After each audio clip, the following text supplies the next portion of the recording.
दोस्तों आज हम 2019 में रिलीज हुई मूवी दी वॉल्कन लाइन को एक्सप्लेन करेंगे। ये रियल स्टोरी पर बेस्ड एक एक्शन वॉर फिल्म है जिसे IMDb पर 6.6 की रेटिंग मिली है। तो चलिए कहानी की शुरुआत करते हैं। मूवी शुरू होती है और हम कुछ रशियन सोल्जर्स को देखते हैं जो वोजनिया कंट्री में एक मिशन पर हैं। यहाँ ये लोग एक खूंखार आतंकवादी हारून को पकड़ने आए हैं। इसी दौरान इन पर हमला हो जाता है और स्नाइपर वेरा को गोली लग जाती है। तभी स्लैश हारून को पकड़कर मारने लगता है, लेकिन किराया उसे रोक लेता है क्योंकि इन्हें इस आतंकवादी को जिंदा पकड़ना था। इसी बीच वह टेररिस्ट पीछे से किराया पर हमला कर देता है। फिर ग्रे आकर अपने साथियों को बचाता है और ये लोग आतंकवादी को पकड़कर अपने साथ ले जाते हैं। लेकिन उस घायल सोल्जर का काफी खून बह चुका था और वह बेस पर पहुंचने से पहले ही रास्ते में दम तोड़ देता है। फिर स्लैश गुस्से में आतंकवादी को पीटने लगता है। तभी डिप्टी चीफ बैक कहता है कि हम इस आतंकवादी को मार नहीं सकते, इसे नाटो की प्रोटेक्शन मिली है और वो लोग चाहते हैं कि हम इसे छोड़ दें।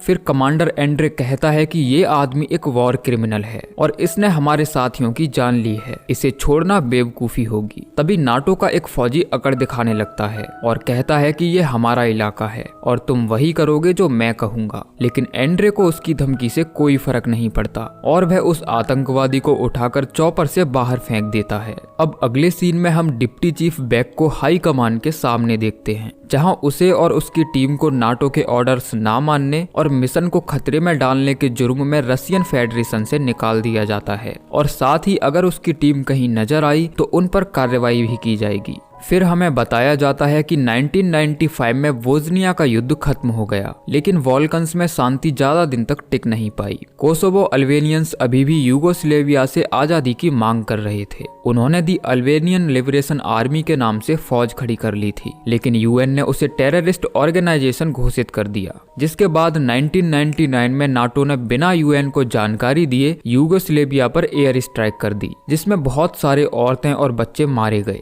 बॉम्बिंग के दौरान हम एक शख्स और उसकी प्रेग्नेंट पत्नी को हॉस्पिटल जाते देखते हैं, जिन्हें यासना नाम की नर्स अंदर लेकर जाती है। लेकिन तभी यहाँ धमाका होता है और पूरा अस्पताल खंडर बन जाता है। हालांकि यासना एक नवजात शिशु को बचाने में कामयाब हो जाती है। अब कुछ समय बाद आर्मी जनरल सोमोव बैक से मिलता है। वह बैक को बताता है कि प्रिस्टिना के कोसोवो में एक बहुत ही बड़ा हवाई अड्डा है जहाँ कार्गो प्लेन लैंड कर सकते हैं, लेकिन अभी वहाँ अल्बेनियन आतंकवादियों का कब्जा है। मैं चाहता हूँ कि जब तक हमारी आर्मी वहाँ नहीं पहुँचती तुम अपनी टीम के साथ उस एयरपोर्ट पर कब्जा कर लो, लेकिन इस मिशन के बारे में नाटो को कानों कान खबर नहीं होनी चाहिए। अगर तुम्हारा ये मिशन सक्सेसफुल रहा तो तुम्हारे ऊपर लगे सभी आरोपों को खारिज कर दिया जाएगा। जिसके बाद बैक एक एक करके अपने साथियों को ढूंढना शुरू करता है। जल्दी ही उसे वेरा, स्लैश, ग्रे और वेलिया मिल जाते हैं, लेकिन एंड्रे का पता किसी के पास नहीं था। फिर बैक कहता है कि इस ऑपरेशन को लीड मैं करूंगा। वहीं हम एंड्रे को देखते हैं जो पहले से ही उस एयरपोर्ट के पास मौजूद था जहां आतंकवादियों का कब्जा है। वहां की लोकल पुलिस का सिपाही मिलिक बताता है कि इन आतंकवादियों के लीडर का नाम स्मूक है, जो किसी जानवर से कम नहीं है। उसने हमारे बहुत सारे लोगों को किडनैप करके मार दिया है। हम चाहते हैं कि तुम इस मिलिटेंट को यहाँ से भगाने में हमारी मदद करो। फिर एंड्रे उन 3 पुलिस वालों के साथ एक टीम तैयार करता है और ये चारों लोग एयरपोर्ट के नजदीक पहुंच जाते हैं। तभी एंड्रे देखता है कि कुछ आतंकवादी रास्ते से गुजरने वाले लोगों के साथ लूटमार कर रहे हैं।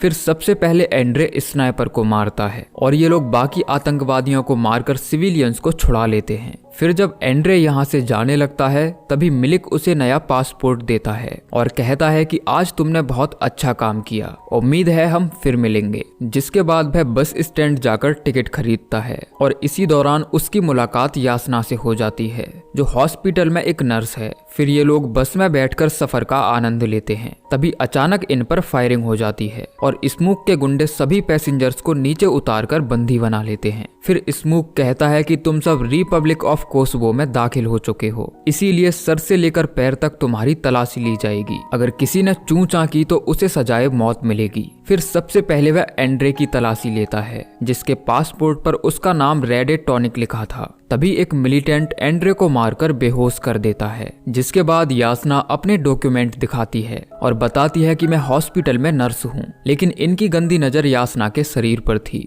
ये लोग उसके डॉक्यूमेंट्स को फाड़ देते हैं। तभी स्मोक एक पादरी पर गन तान देता है और जबरन उसे धर्म विरुद्ध बात मनवाने की कोशिश करता है, लेकिन जब पादरी ऐसा नहीं करता तो सबके सामने उसे गोली मार दी जाती है और साथ ही उसके बेटे पर भी हमला करता है। जब यासना इनका विरोध करती है तो ये लोग उसे भी पीटने लगते हैं और जबरन उसका बलात्कार करने की कोशिश करते हैं। तभी किसी तरह एंड्रे को होश आ जाता है और वह बाकी आतंकवादियों को वहीं ढेर कर देता है।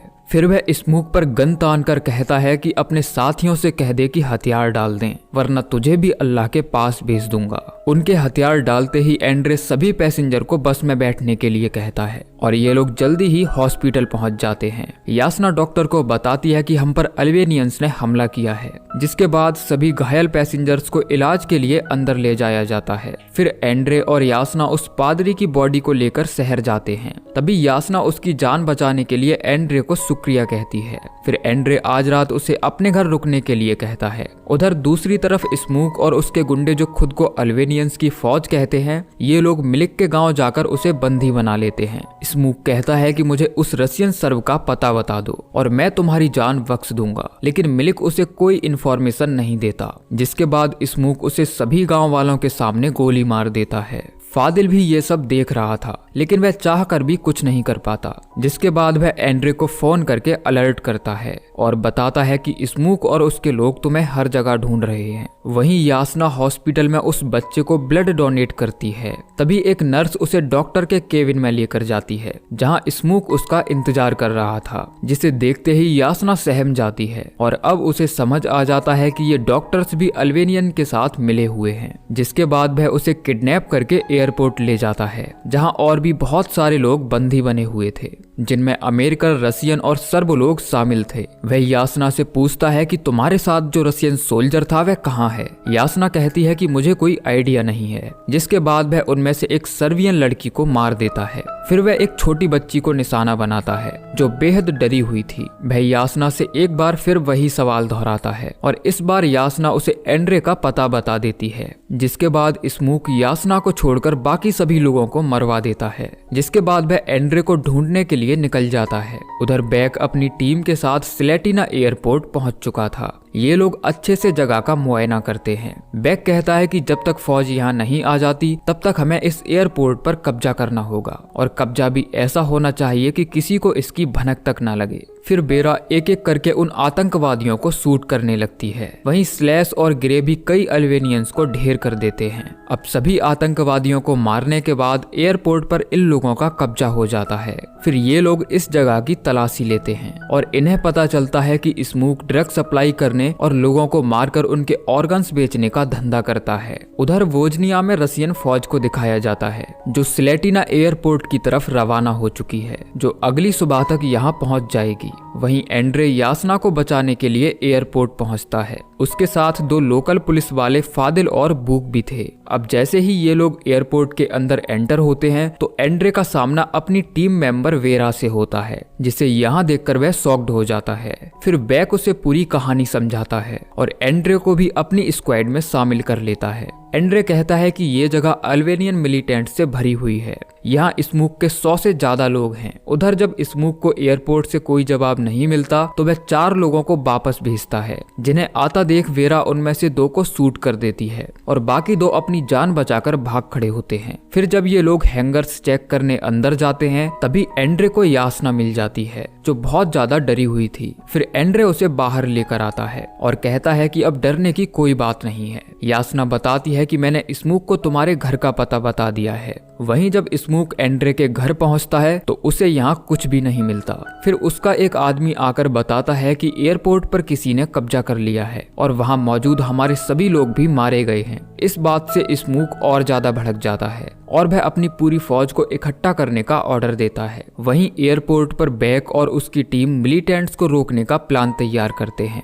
बैक कहता है कि हमारे पास गोलियां कम हैं और दुश्मन ज्यादा, इसीलिए हमें दिमाग से काम लेना होगा। फिर बेलिया पूरे फील्ड में जगह जगह बॉम्ब लगा देता है और बेरा रिपेयर हाउस के ऊपर अपनी पोजीशन ले लेती है, जहां से वह इस पूरे एरिया पर नजर रख सकती है। तभी यासना मॉर्फिन लेकर एंड्रे के नजदीक जाती है, जिसके बाद एंड्रे उसे अपना असली नाम बताता है। वह यासना को कमांडर के साथ कंट्रोल रूम में रुकने के लिए कहता है, जो सबसे सुरक्षित जगह है। एंड्रे प्रोटेक्शन के लिए उसे एक गन भी देता है। दरअसल अब ये दोनों एक दूसरे को चाहने लगे थे। फिर कुछ समय बाद एक बच्चा साइकिल चलाते हुए नजदीक आता है, जो इस जगह की रेकी करने आया था। इसे स्मूक ने भेजा था, जो पता करना चाहता था कि ये लोग कोई ठग हैं या प्रोफेशनल। वहीं हम उस छोटी बच्ची को देखते हैं, जो अभी भी यहाँ छुपी हुई थी। तभी स्लैश एंड्रे से कहता है कि उस दिन तुमने दुश्मन को चॉपर से फेंककर असली कमांडर होने का फर्ज निभाया था। फिर एंड्रे स्लैश को कैरिया का लॉकेट देता है, जो उसने अभी तक संभाल कर रखा था। वहीं फादिल और ग्रेस साथ में नमाज अदा करते हैं।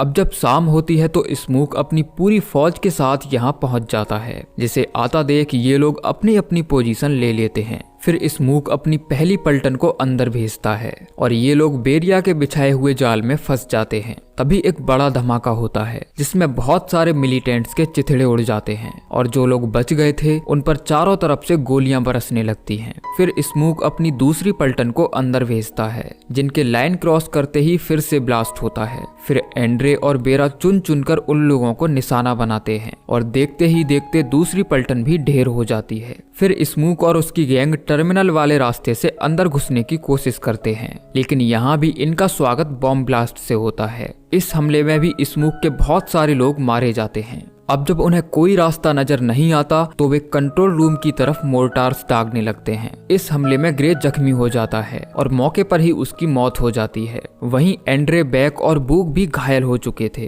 तभी एक मोर्टार बेरा के नजदीक आकर फटता है और वह भी जख्मी हो जाती है। वहीं दूसरी तरफ हम जनरल सोबोब को देखते हैं, जिसे प्रेसिडेंट से फौज को वापस बुलाने का ऑर्डर मिलता है, लेकिन जनरल उन ऑर्डर्स को नहीं मानता और वह अपने पद से इस्तीफा दे देता है। उधर बैक और उसकी टीम अब मुसीबत में फंस चुकी थी। उनके पास मोर्टार से बचने का कोई रास्ता नहीं था। फिर स्लैश फ्यूल से भरे एक ट्रक को लेकर मिलिटेंट्स की तरफ बढ़ता है और उनके नजदीक जाकर खुद को उस टैंक के साथ उड़ा लेता है। ऐसा करने से दुश्मन कमजोर पड़ जाते हैं, लेकिन वह अपनी टीम को बचाने के लिए खुद को कुर्बान कर देता है। उधर वह छोटी लड़की जो बहुत ज्यादा डरी हुई थी, यासना, उसे अपने साथ कंट्रोल रूम ले आती है। वहीं दूसरी तरफ स्मूक के लगभग 20 लोग जिंदा बचे थे। उधर बूक काफी जख्मी हालत में बाहर पड़ा था, इसीलिए वह वापस न जाकर एंड्रे को कवर देता है, लेकिन एंड्रे स्मूक की गोली का शिकार हो जाता है। ये देखकर यासना काफी डर जाती है और वह एंड्रे को बचाने के लिए बाहर भागती है। एंड्रे उसे वापस जाने के लिए कहता है, लेकिन तभी स्मूक फिर से गोली चला देता है और ये लोग वहीं बीच में फंस जाते हैं।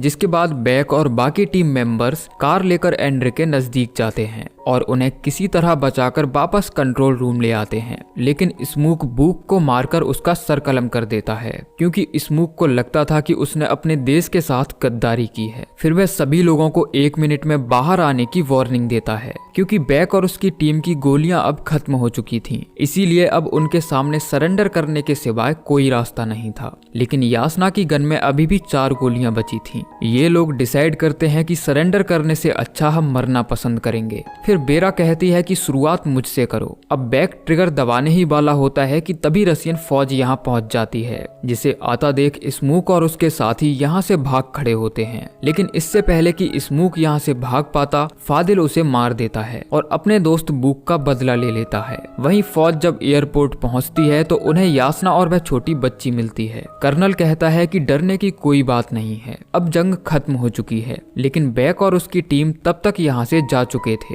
क्योंकि वो नहीं चाहते थे कि रसिया या नाटो उन पर कोई कार्यवाही करे। अब कहानी 1 साल आगे बढ़ती है और हम यासना को देखते हैं, जो आज भी एंड्रे के इंतजार में है। हालांकि उसे नहीं पता कि वह जिंदा भी है या नहीं। तभी पीछे से उसे एक आवाज सुनाई देती है और जब वह पीछे मुड़कर देखती है तो ये एंड्रे होता है, जो 1 साल बाद यासना से मिलने आया था। और इसी के साथ ये सच्ची कहानी एंड हो जाती है। फिर मूवी के एंड में बताया जाता है कि 2003 में रशियन पीस मेकर्स ने कोसोवो शहर को छोड़ दिया और 2008 में उसे इंडिपेंडेंट स्टेट घोषित कर दिया गया। तो दोस्तों ये थी कहानी दी वॉल्कन लाइन मूवी की, जो जरूर आपको पसंद आई होगी। बाकी आप कमेंट करके जरूर बताइए कि आपको ये कहानी कैसी लगी। मिलते हैं अगली वीडियो में, तब तक के लिए जय श्री कृष्णा।